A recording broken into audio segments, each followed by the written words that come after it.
Good evening student. आज हम लोग संविधान सभा के बारे में पढ़ेंगे और संविधान के बारे में हम लोग विस्तार से पढ़ेंगे। और जब हम संविधान सभा के बारे में पढ़ते हैं तब हम अपनी यात्रा 1922 से शुरू करते हैं, क्योंकि 1922 में ही महात्मा गांधी ने कहा था कि भारत के संविधान का निर्माण भारत के लोगों के द्वारा किया जाएगा। 1934 में एम.एन. राय ने संविधान सभा का विचार प्रस्तुत किया और उसके ठीक एक वर्ष बाद 1935 में कांग्रेस ने आधिकारिक रूप से संविधान सभा की मांग की। 1940 में अगस्त प्रस्ताव के द्वारा पहली बार ब्रिटेन की सरकार ने संविधान सभा की मांग को सैद्धांतिक रूप से स्वीकार किया और उसके बाद 1942 में क्रिप्स मिशन ने कहा कि संविधान सभा का गठन युद्ध की समाप्ति के पश्चात किया जाएगा, जिसको किसी ने नहीं माना। और इसी क्रिप्स मिशन के बारे में महात्मा गांधी ने यहां तक कह दिया कि दिवालिया बैंक के नाम आगामी तारीख का चेक अर्थात post dated cheque. Cripps mission असफल। उसके बाद कैबिनेट मिशन आया 1946 में। इस कैबिनेट मिशन में 3 सदस्य थे, पैथिक लॉरेंस जो कि इसके अध्यक्ष भी थे, स्टैफर्ड क्रेप्स और एवी अलेक्जेंडर। और इसी कैबिनेट मिशन के प्रस्ताव पर संविधान सभा का गठन हुआ 1946 में। जब संविधान सभा का गठन हुआ इसमें कुल 389 मेंबर थे, जिसमें 292 मेंबर ब्रिटिश प्रांतों से थे जिनका निर्वाचन हुआ था। 93 मेंबर देसी रियासत से थे जिनका मनोनयन हुआ था और 4 सदस्य चीफ कमिश्नरी प्रांत से थे। यह चीफ कमिश्नरी प्रांत कौन कौन से थे? दिल्ली, अजमेर, कुर्ग जो कि कर्नाटक में है और बलूचिस्तान जो कि आज पाकिस्तान में है। 389 मेंबर में से कांग्रेस के 208 सदस्य थे, मुस्लिम लीग के 73, देशी रियासत के 93 और 15 अन्य सदस्य थे, अन्य दलों के सदस्य थे। इसमें 15 महिला सदस्य भी थी। अब 389 मेंबर ही क्यों? क्योंकि फैसला यह किया गया था कि 10 लाख सदस्य पर 10 लाख लोगों पर एक सदस्य को चुना जाएगा। और उस समय भारत की जनसंख्या लगभग 40 करोड़ थी और इसलिए लगभग 40 करोड़ जनसंख्या होने के कारण 389 सदस्य बनाए गए। अब जब 9 दिसंबर 1946 को संविधान सभा की पहली बैठक हुई, उसमें सिर्फ 207 सदस्य आए, जिसमें 9 महिला सदस्य भी थी। सिर्फ 207 सदस्य क्यों आए? इसके पीछे क्या कारण था? इसके पीछे कारण यह था कि मुस्लिम लीग और देशी रियासत के सदस्य बैठक में नहीं आए। इसलिए नहीं आए क्योंकि दोनों के अपने अपने कारण थे। मुस्लिम लीग इसलिए नहीं आया क्योंकि उनको अलग पाकिस्तान चाहिए था, उनको अलग संविधान सभा चाहिए था। जबकि देशी रियासत इसलिए नहीं आया क्योंकि वह अभी कुछ फैसला नहीं कर पा रहे थे कि इधर या उधर या किधर। लेकिन संविधान निर्माण का कार्य नहीं रुका, क्योंकि 9 दिसंबर 1946 को ही संविधान सभा के अस्थायी अध्यक्ष को चुना गया। और अस्थायी अध्यक्ष किनको बनाया गया?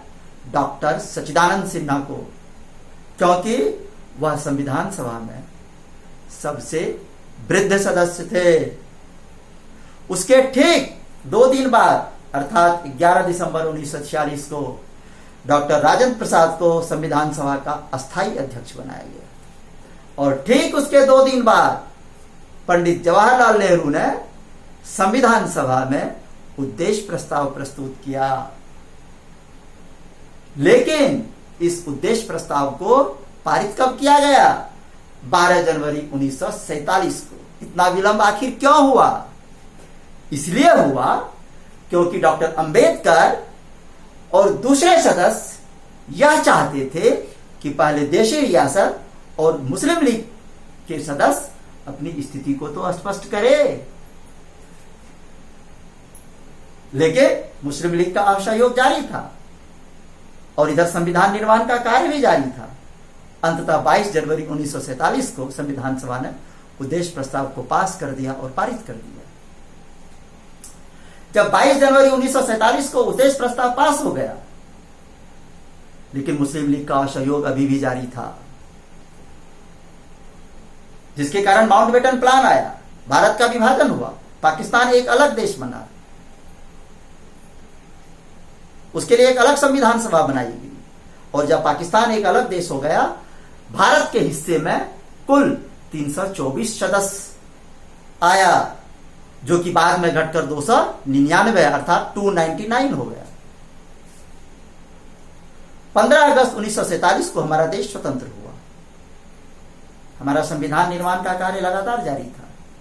डॉक्टर वी एन राव ने संविधान का ड्राफ्ट तैयार किया। वी एन राव संविधान सभा के सदस्य नहीं थे, वह संविधान सभा के संवैधानिक सलाहकार थे। उन्होंने संविधान सभा के लिए जो कार्य किया निःशुल्क किया।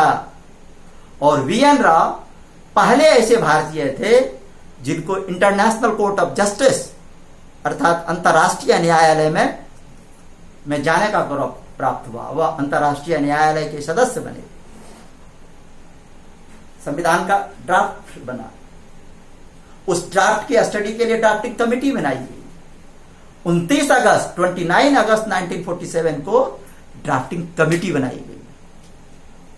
इस ड्राफ्टिंग कमेटी के अध्यक्ष डॉक्टर भीमराव अंबेडकर थे। इसमें कुल 7 सदस्य थे, 7, जिसमें एक खुद डॉक्टर भीमराव अंबेडकर थे और 6 अन्य सदस्य कौन कौन से थे? एन गोपाल स्वामी अयंगर, के एम मुंशी के बारे में कहा जाता है कि ड्राफ्टिंग कमेटी में यह कांग्रेस के एकमात्र सदस्य थे। टी कृष्णमाचारी, सैयद मोहम्मद सादुल्ला, एन माधवराव, अल्लादी कृष्णा स्वामी अय्यर। अब इस ड्राफ्टिंग कमेटी के अध्यक्ष डॉक्टर भीमराव अंबेडकर के बारे में कहा जाता है कि उनका संविधान सभा में महान योगदान रहा है। डॉक्टर अंबेडकर एक महान व्यक्ति थे। उनके अंदर प्रतिभा कूट कूट कर भरी हुई थी। डॉक्टर अंबेडकर जब पहली बार संविधान सभा के सदस्य बने बंगाल से, जो कि भारत के विभाजन के पश्चात पूर्वी पाकिस्तान अर्थात बांग्लादेश में चला गया। पूर्वी पाकिस्तान जो कि बाद में बांग्लादेश बना। जब पाकिस्तान बन गया, वह क्षेत्र पाकिस्तान में चला गया। अब तो डॉक्टर अंबेडकर संविधान सभा के सदस्य नहीं रहे, तो उनको महाराष्ट्र के एक सदस्य एम.आर. जयकर की जगह बंबई से उनको दोबारा संविधान सभा में लाया गया, क्योंकि संविधान सभा को उनकी जरूरत थी। डॉक्टर राजेंद्र प्रसाद, जब संविधान बन गया, सभी लोग डॉक्टर राजेंद्र प्रसाद की तारीफ कर रहे थे, लेकिन डॉक्टर राजेंद्र प्रसाद डॉक्टर अंबेडकर की तारीफ कर रहे थे। उन्होंने कहा कि वह एक दक्ष पायलट है। वी एन राव ने तो यहां तक कह दिया कि डॉक्टर अंबेडकर भारत के संविधान के जनक और जननी दोनों ही हैं, अर्थात mother and father of Indian constitution. Doctor Ambedkar को आधुनिक भारत का मनु भी कहा जाता है। और मनु इसलिए कहा जाता है कि हम 1947 के आसपास बहुत सारे देश स्वतंत्र हुए, बहुत सी जगह लोकतंत्र आया, कहीं पर कोई और तंत्र आया, कहीं पर लोकतंत्र आया गया, कहीं पर उथल पुथल हुआ, कहीं पर तानाशाही आया। लेकिन 1950 में जब भारत का संविधान लागू हुआ, तब से लगातार आज तक भारत लगातार संगठित रूप से आगे बढ़ रहा है। इसमें अगर सबसे ज्यादा किसी का योगदान है तो भारत के संविधान का, और उस संविधान सभा का, और उस संविधान सभा के महान सदस्यों का, और उसमें से भी डॉक्टर अंबेडकर का। डॉक्टर अंबेडकर एक महान व्यक्ति थे।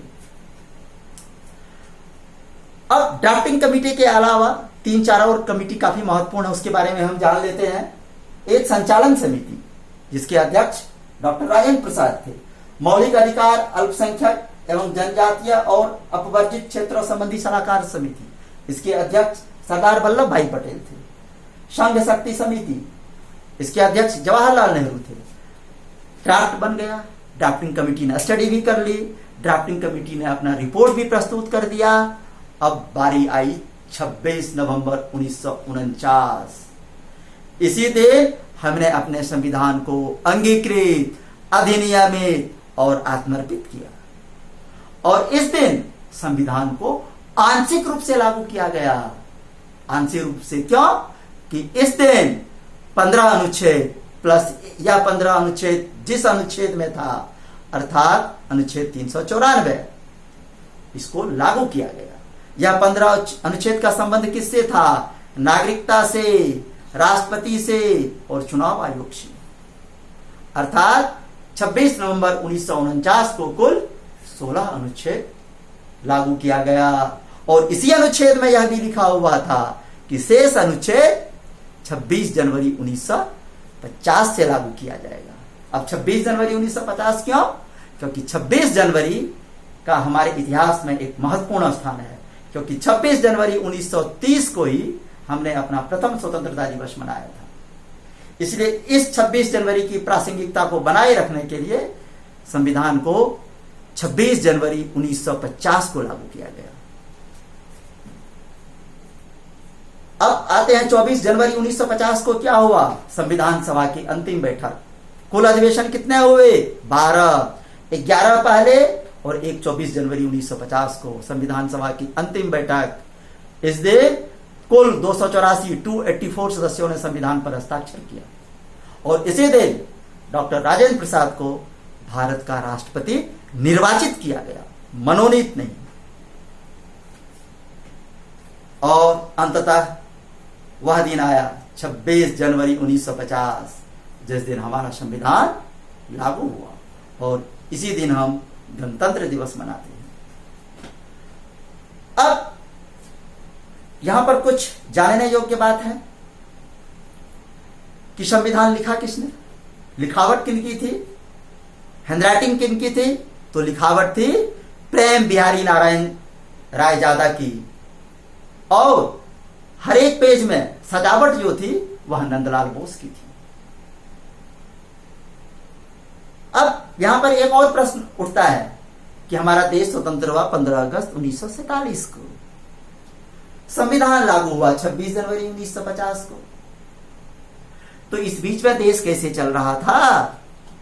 किस कानून के आधार पर चल रहा था? तो इस बीच देश 1935 एक्ट के आधार पर चल रहा था,